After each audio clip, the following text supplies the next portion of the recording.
Ukraine and Russia, civil war in Syria, the threat of a brutal so-called caliphate across the Middle East. It seems like the world we're living in is slipping out of control.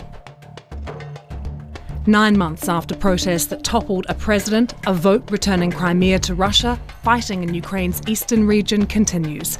Russia denies involvement, but the situation has plunged Europe into its worst diplomatic crisis since the Cold War.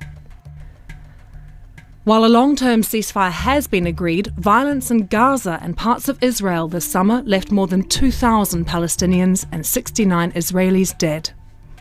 The rapid rise of Islamic State has sparked fear and outrage across the world. This extremist group has beheaded and crucified prisoners and declared a caliphate in Iraq and Syria. Since the overthrow of Colonel Gaddafi, militia groups are Libya's biggest security threat as successive governments have struggled to exercise control. Al-Qaeda's leader announced the creation of Al-Qaeda in the Indian subcontinent and continued loyalty to the Taliban in Afghanistan. Many fear the Taliban's resurgence when foreign troops leave in December.